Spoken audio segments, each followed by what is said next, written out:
This is QTV News broadcasting from the Gambia, and I am Marietu Sidibe. Our top stories.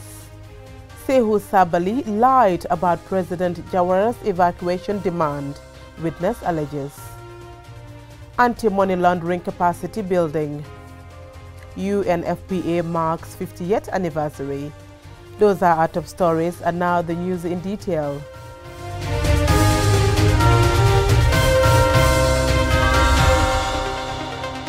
Former Permanent Secretary, Ministry of Defense Suleiman Alujak has accused former Vice President Sehu Sabally of lying about President Jawara's demand to be evacuated from the State House to the American ship on the morning of July 22, 1994.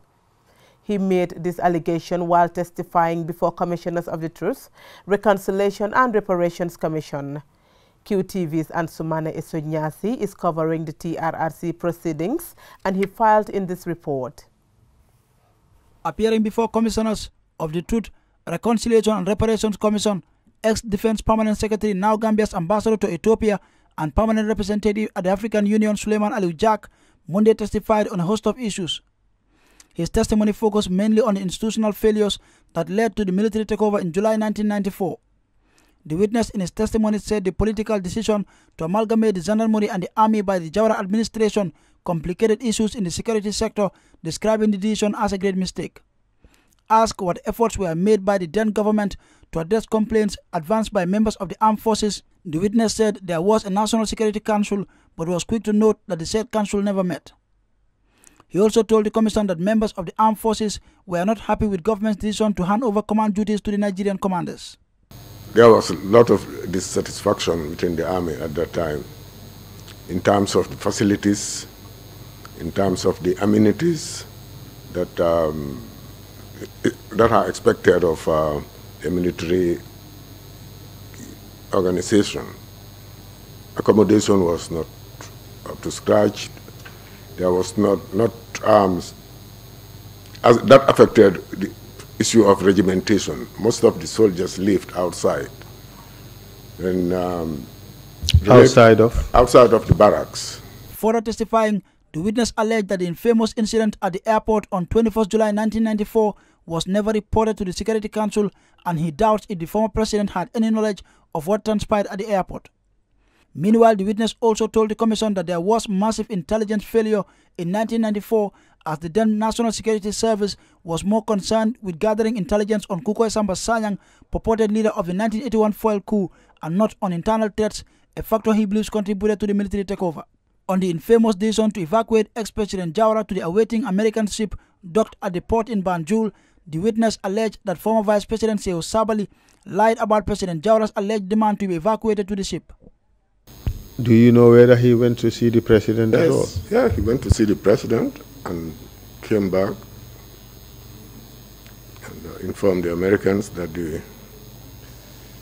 he had just briefed the president about what is happening at the Unum Barracks, and discussed with the president, and the president asked him to make 2 requests to the Americans. So the ambassador said yes. What's the request? Said the president wants his family, wants to be evacuated to the vessel and his family. But that was not true. Could you say that again? That was not correct. The president never requested to be evacuated. The vice president lied? Well, he was not telling the truth. Meanwhile, the witness also claimed that he was among a group of 7 permanent secretaries retired by the military junta few months after the takeover. Ansumane Esonyasi for QTV News. The United Nations Population Fund in the Gambia on Monday joined the rest of the world to mark the 50th anniversary of UNFPA and 25 years since the International Conference on Population and Development was held in Cairo. With the Pan-African Youth Conference on African Unity and Development currently underway in Banjul, the forum is expected to host a series of engagements to add youth voices to the ICPD Plus 25 agenda and to take stock of how far we have come. Babukar C has the rest of that story. Organized by the African Youth Commission in partnership with the National Youth Council, the ICPD Plus 25 Focus Plenary will be marking 25 years since the International Conference on Population and Development in Cairo in 1994.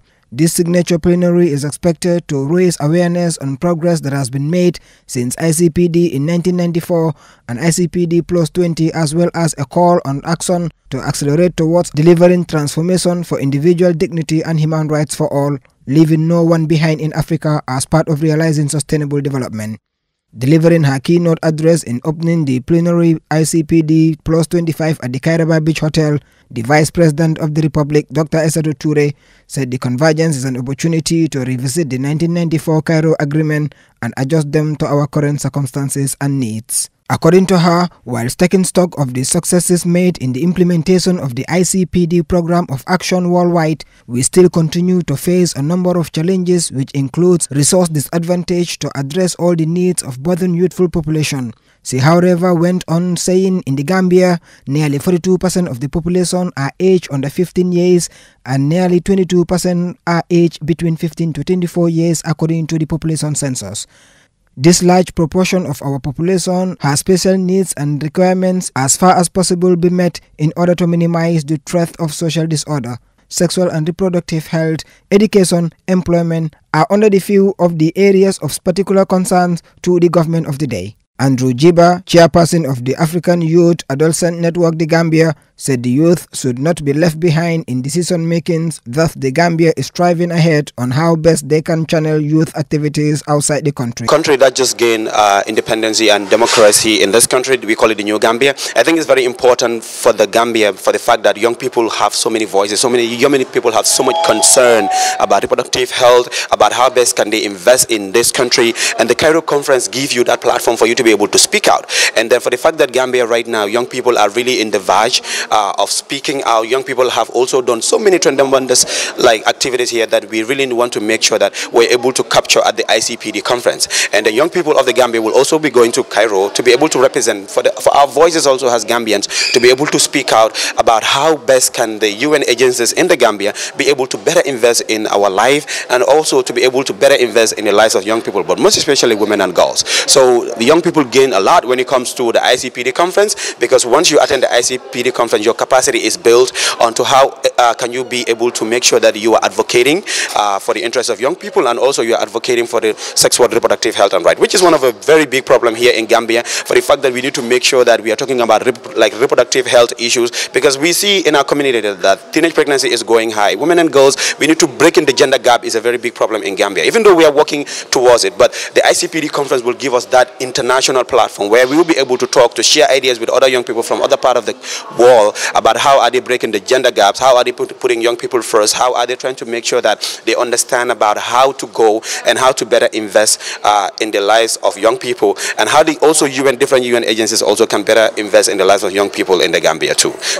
It is globally recognized that fulfilling the rights of women and girls is central to development, but if one were to trace the origins of this realization, many threads would lead back to Cairo in 1994. There, at the International Conference on Population and Development, diverse views on human rights, population, sexual and reproductive health, gender equality and sustainable development merge into a remarkable global consensus that places individual dignity and human rights, including the rights to plan one's family, at the very heart of development.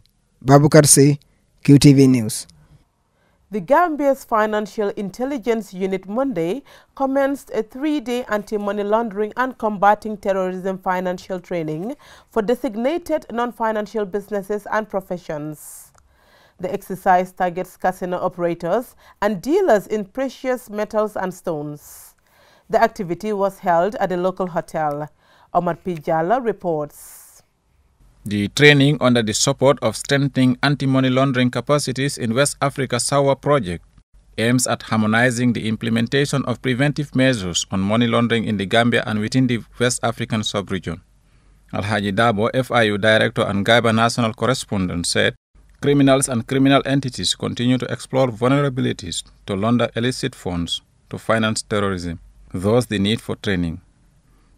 The object of the FIU are to assist in the identification of processes of criminal conduct and the combat of money laundering and terrorist financing activities, make information available to investigating authorities, the intelligence agencies, and the revenue agencies to facilitate in administration of in the administration and enforcement of the laws of this country. Exchange information with similar bodies in other countries as regards money laundering and terrorist financing and other criminal conducts. But in order to properly execute this mandate, the FIU works with various stakeholders ranging from regulatory authorities, financial institutions, as well as designated non-financial businesses and professions, a category of business where your various institutions are included. All these stakeholders play a crucial role in AIM and CFT efforts as criminals and criminal entities continue to exploit their vulnerabilities to launder illicit funds and to finance terrorism.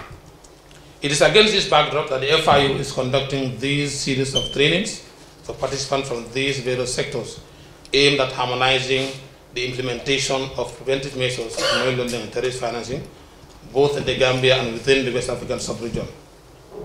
Mr. Dabo further stated that money laundering used to be attributed only to banks and other financial institutions, but research has shown that it has become apparent that criminals use several other avenues to launder illicit funds. The Permanent Secretary, Ministry of Petroleum and Energy, Lamin Camara, expressed optimism that the capacity building program will complement government's effort in combating money laundering and terrorism financing. I would like to conclude by reaffirming the commitment of the Ministry of Petroleum and Energy to the important task of achieving an effective and robust anti-money laundering and counter-financing of terrorism regime in the Gambia, as it relates to its mandate. To this end, we will be introducing a new regulation called Restricted Precious Minerals Regulations 2019. These regulations will oblige all dealers to be licensed and must register their businesses at a known address for transparency purposes. This will be done through the powers conferred on the Minister in Section 115 of the Mines and Quarries Act 2005. The training is expected to equip participants and the relevant stakeholders with the requisite knowledge to safeguard the integrity of the Gambian financial system, increase investors' confidence and investment to promote economic growth in the country. The 3-day capacity building was funded by the European Union in collaboration with the Intergovernmental Action Group Against Money Laundering in West Africa, GAIBA. Reporting for QTV News, I am Omar P. Jallo. An alumni's workshop on China-Gambia cooperation was held on Friday at the Chinese Embassy in Bijilo. The workshop was meant for the alumni to give recommendations about the China-Gambia cooperation. Jena Basonko has more on that story.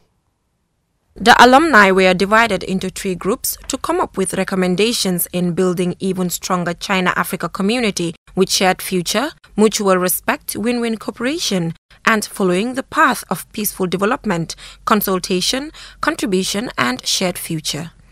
Speaking at the ceremony, Chinese ambassador to the Gambia, Ma Jiangchun, said China would work closely with African countries, including the Gambia, to implement the 8 major initiatives and the consensus reached by Chinese and African leaders. We will strengthen cooperation with the Gambian side in the field of human resources development. Recommend more potential Gambians to participate in seminars and training programs, and jointly explore more flexible and diverse training methods, design more convenient and efficient training platforms. Today I'm very happy to see our alumni, when they so after participating in some programs in China, they found a way to develop their business themselves. So it's a very good. I think this is a very good, very good. So we hope to see more and more fruitful, fruit of this cooperation. So we try to fostering more talents to better contribute to the economic and the social development of the Gambia, and gaining more momentum to deepen China-Gambia relations and the cooperations in various fields. The Minister of Higher Education, Research, Science and Technology, Badara Diouf, said African countries, including Gambia, should invest heavily in education to be able to take their rightful position in the international world. Africa has all these potentials. We have everything in Africa. So much potential, yet so little performance. Why is it that African kids are running naked? Why is it that we have so much senseless conflicts in Africa? Why is there a ceaseless conflict between principle and practice? Between the cry of Africa's children and the dream of Africa? Between ideal and reality? Yet we have a number of educated Africans in the continent. Now it is time that we looked at ourselves and tried to re-engineer our mindset. Now is the time that we looked at ourselves and tried to refocus our policies to go beyond propaganda. Now is the time to look ourselves and refocus our mindsets to make sure that we are more committed to Mother Africa and make Africa, just like China and the Chinese did to China. Africans have that opportunity. The alumni participated in an essay competition about their experience in China. Winners were certified and awarded prizes. Reporting for QTV News, I am Jenna Basonko. The Public Utility Authority, PURA, is on their 3rd anniversary public awareness Bantaba to have a dialogue with consumers across the country. The forum would also provide a platform to discuss the challenges, gains in mobile networks, water and electricity, among others. Ibrahim Balde reports. The Public Utility Authority, PURA, organizes its 3rd Public Awareness Bantaba. This periodic dialogue with consumers countrywide allows participants to discuss the challenges as well as the achievements in the areas of mobile networks, water and electricity, and more. Due to the positive impact that the Bantaba had in 2015, the management of PURA decided to go on another Meet the People tour. The discussions will be centered on the area of mobile network coverage, water and electricity supplies. According to the management of PURA, regular meetings with the people are among their regulatory mechanisms to make sure that consumers are satisfied. The Director of Consumer Affairs, Mr. Solo Sima, highlighted the importance of this Bantaba. Bantaba is an extension of the Consumer Parliament that most of you will be aware of. The Consumer Parliament basically is meant for the urban areas that we do, but for the Bantaba, we basically pack all our stuff and put the whole department in the bus and go out to the provincial areas so that we can meet the consumers and share ideas and basically look out for ideas in terms of what their constraints are in terms of the services that they consume of the regulated industries. As you know, we are not claiming to have a monopoly on knowledge. What we do is one of the reasons why we place a lot of importance on the Bantaba is that it gives us a lot of insight in terms of what is happening out there in the rural areas, in the rural areas of the Gambia. Mr. Sima further said this tour focuses on the service providers to receive first-hand information. This Bantaba we do is actually to go out there and sit with them and ask for some of their advices, because the advices we get from them really are very helpful, and then they go a long way in informing some of the regulatory interventions that we do. As you know, when we go to the Bantaba, we are not only going out there to meet them, we are going to be living, for the time that we will be there, we'll be living exactly the same conditions that they do live in terms of service provision, be it electricity, water, telecommunications. If the networks are not good for us when we are there, then of course nobody has to tell us that those areas need some adjustments in terms of their telecommunication. And of course electricity, we have seen a lot of strides have been done in terms of rural electrification. So a lot of villages are experiencing, or for the first time, some of them, in terms of getting 24 hours electricity, based on some of the numerous developments that have been done under the enabling environment that has been created by the government for these things to happen. So with Bantaba, what we do, we go out there, we complement. We look at what is happening, we find out what is wrong, we come back and we report it. The Director General of PURA, Mr. Ansumana Sane, said PURA takes these Bantabas seriously. This event presents another opportunity for dialogue between the general public and their service providers. Today, we intend and hope to build on previous results and successes from the previous Bantaba outreach programs. Distinguished guests, ladies and gentlemen, Bantaba, as you may be aware, has become synonymous with our advocacy functions. It has been launched 9 years ago. The activity is still ongoing because of the benefits and the results it has yielded for our rural dwellers and communities. Although it is inherent in our service providers to provide consumers with the necessary information, advice, and recommendation in line with their needs. The theme for this year's Bantaba is Consumer Right to Safety, Security, and Privacy in Digital Era. In previous years, people living in the rural areas were facing difficulties with service providers, but with the introduction of the Pura's Bantaba, some of the villages have been sending positive feedback. Pura's Bantaba will take 10 days, starting on Monday, 25th, 2019. Ibrahim Abalde, QTV News. Before we end this bulletin, a recap of our main stories. Former Permanent Secretary, Ministry of Defense Suleiman Alujak has accused former Vice President Sehu Sabali of lying about President Jawara's demand to be evacuated from the State House to the American ship on the morning of July 22, 1994. He made this allegation while testifying before Commissioners of the Truth, Reconciliation and Reparations Commission. The United Nations Population Fund in the Gambia on Monday joined the rest of the world to mark the 50th anniversary of UNFPA and 25 years since the International Conference on Population and Development was held in Cairo. With the Pan-African Youth Conference on African Unity and Development currently underway in Banjul, the forum is expected to host a series of engagements to add youth voices to the ICPD Plus 25 agenda and to take stock of how far we have come.